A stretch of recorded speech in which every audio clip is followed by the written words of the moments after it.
নবভারতীয় medical প্রবেশিকার ফল প্রকাশিত হয়েছে শনিবার। নদিয়ার তেহট্টের নিশ্চিন্তপুরের জিৎ মণ্ডলের র্যাঙ্ক হয়েছে ৫,৯৮৫।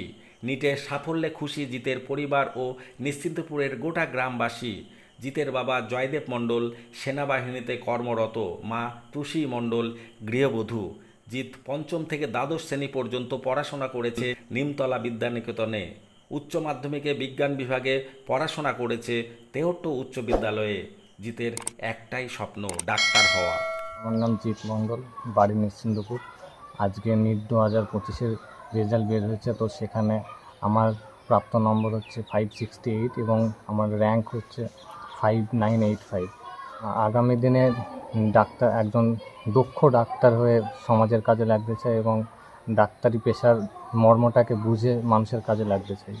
আর এখন নিটে সাফল্যের জন্য প্রথমত 11-12-এ বেসটা খুব জরুরি। তো সেক্ষেত্রে আমি 11-12-এ আমার টিউশন টিচার্স এবং স্কুলের স্যারদেরকে অবশ্যই ক্রেডিট দেবো এবং তার সাথে সাথে আমার যে কোচিং ইনস্টিটিউশনের টিচার্সরা ছিল তারাও আমাকে যে গাইড না করলে হয়তো আমি আজ এই জায়গায় পৌঁছাতে পারতাম না। এবং তার সাথে আমার যে বন্ধুবান্ধব এবং পরিবারের সদস্যরা সবসময় আমাকে ইমোশনাল সাপোর্ট করেছে, তো তাদেরকে ক্রেডিট অবশ্যই দিতে হবে। কোন স্কুলের থেকে পড়াশোনা করেছো? স্কুল আমি 10th অবধি পড়েছি নিমতলা বিদ্যানিকেতন রঘুনাথপুর থেকে এবং তারপর আমি 11-12 পড়েছি তেহট্ট হাই স্কুল থেকে। তারপর ড্রপ ইয়ারে আমি অ্যাডমিশন নিয়েছিলাম ফিজিক্সওয়ালা ইনস্টিটিউশন গড়িয়াহাটে, সেখান থেকে নিটের জন্য প্রিপারেশান নিই। পড়াশোনার প্রস্তুতি বলতে আমার একটা দিনে শেডিউল করা থাকতো, যেটা আমি কোনো দিন সকালবেলায় বা তার আগের দিন রাতেরবেলায় তৈরি করতাম, যেটা পরের দিন যে কোনো অবস্থাতেই ফুলফিল করার চেষ্টা করতাম। তো তার জন্য টাইমটা ভ্যারি করতো, কোনো দিন 10 ঘন্টা 11 ঘন্টা, অ্যাভারেজ 8-9 ঘন্টা হবে হয়তো।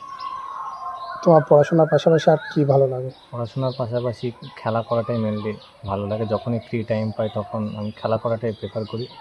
ইভেন কলেজের হোস্টেলেও আমরা 4 জন বন্ধু মিলে ওই ছোট্ট বারান্দাতেই ক্রিকেট খেলা করতাম। তুমি আগামী দিনে কিসের ওপর ডাক্তারি নিয়ে পড়াশোনা করতে চাচ্ছ? এখন তো ঠিকভাবে বলা যাচ্ছে না, তবে মোটামুটি নিউরো সার্জারিটা ভালো লাগে। এবার দেখা যাক এমবিবিএসের চলাকালীন যেটা পছন্দ হবে সেইটা নিয়ে পরবর্তীতে ভেবে দেখব। বাড়িতে মা বাবা সাপোর্ট কতটা পেয়েছো? ফ্যামিলি সাপোর্ট কতটা পেয়েছো? ফ্যামিলি সাপোর্ট আসলে 1 বছরের বাড়ির বাইরের জার্নি, তো ফ্যামিলি সাপোর্ট অবশ্যই দরকার, কারণ আপস অ্যান্ড ডাউনস আসে প্রিপারেশানের সময়। তো আপ সময়টা তো ভালো, কিন্তু যখনই ডাউন সময়টা আসে, যখনই এক্সামের নাম্বার কম আসে, তখন ইমোশনালি ভেঙে পড়ার হাত থেকে বাড়ির মানুষই বাঁচায়। তো সেদিক থেকে অনেকটাই সাপোর্ট পাওয়া যায়। বাবা কী করেন? বাবা সার্ভিসম্যান, মিলিটারি ক্লার্কের মধ্যে চাকরি করেন।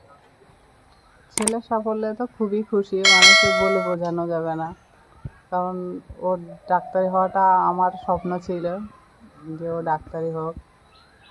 খুবই খুশি হয়েছি। আগামী দিনে যেন কোনো মানুষ বিনা চিকিৎসায় মারা না যায় পয়সার অভাবে, সেদিকটা যাতে ও দেখে, সেদিকটা আমাদের স্বপ্ন। আর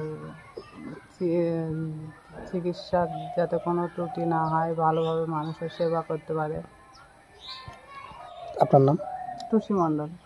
অবশ্যই শিক্ষক হিসাবে এবং তার আগে নিশ্চিন্তপুরের একজন অধিবাসী হিসাবে আমরা খুবই গর্বিত। নিশ্চিন্তপুরের প্রত্যেকটা মানুষ আজকে জিতের সাফল্যে গর্বিত। জিত আজকে অল ইন্ডিয়ায় নিট পরীক্ষায় 5,985 র্যাঙ্ক করেছে। আশা করি ভালো এইমস অথবা ভালো কলেজ, মেডিকেল কলেজ যেমন SSKM বা কলকাতা মেডিকেল কলেজে সে সুযোগ পাবে, এটা ধরে নেওয়াই যায়। এবং সেই সঙ্গে আমাদের নিমতলা বিদ্যানিকেতনের ও প্রাক্তন ছাত্র মানে মাধ্যমিক পাশ করেছে ওখান থেকে, সেটাও আমরা নিমতলা বিদ্যানিকেতনের একজন প্রাক্তনী হিসাবে খুবই গর্বিত। অনেক বছর ধরে আমার পছন্দের গয়না সঞ্চয় করেছি, এবার দেব আমার প্রিয় মানুষ। মা, it's yours. Now it is yours.